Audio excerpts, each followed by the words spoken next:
தற்போதைய அண்மை செய்தியை பார்த்துக் கொண்டிருக்கிறோம். நெல்லையில் இளைஞர் கவின் ஆணவ கொலை செய்யப்பட்ட வழக்கில் தந்தை மகனுக்கு 2 நாள் சிபிசிஐடி காவல் விதித்து நீதிமன்றம் உத்தரவு பிறப்பித்திருக்கிறது.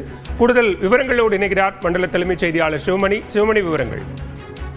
பாலா, திருநெல்வேலியில் கடந்த மாதம் 27ஆம் தேதி படுகொலை செய்யப்பட்ட கவின், இளங்குழல் பொறியாளர் கவின், அவர் கொலை செய்யப்பட்ட சம்பவத்தில் தந்தை மகன் இருவர் கைது செய்யப்பட்டார்கள். காவல்துறை உதவி ஆய்வாளராக பணிபுரிந்த சரவணன் மற்றும் அவரது மகன் சுர்ஜித் ஆகியோர் கைது செய்யப்பட்டு பாளையங்கோட்டை பத்தி சிறையில் அடைக்கப்பட்டிருந்தார்கள். சுர்ஜித் மீது ஏற்கனவே குண்டர் தடுப்பு சட்டத்திலும் கைது செய்யப்பட்டார். இந்த நிலையில இந்த வழக்கு சிபிசிஐடி வசம் ஒப்படைக்கப்பட்டது. சிபிசிஐடி போலீசார் இதனை விசாரித்து வந்த நிலையில மேல் விசாரணைக்காக, தங்களுக்கு விசாரணைக்காக பாளையங்கோட்டை சிறையில் உள்ள அவர்களை காவலில் எடுத்து விசாரிக்க மனு செய்திருந்தார்கள். கடந்த வியாழக்கிழமை இதற்கான மனு செய்திருந்த நிலையில வழக்கு விசாரணை இன்றைக்கு ஒத்திவைக்கப்பட்டது. நீதிபதி ஹேமா இருவருக்கும் 2 நாட்கள் சிபிசிஐடி காவல் வழங்கி உத்தரவிட்டிருக்கிறார். நாளை மறுநாள், அதாவது புதன்கிழமை மாலையில இந்நேரத்தில் மீண்டும் நீதிமன்றத்தில் ஆஜர்படுத்த வேண்டும் என உத்தரவு பிறப்பிக்கப்பட்டிருக்கிறது.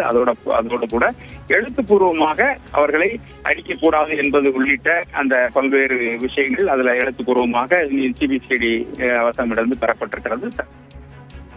விவரங்களுக்கு நன்றி சிவமணி.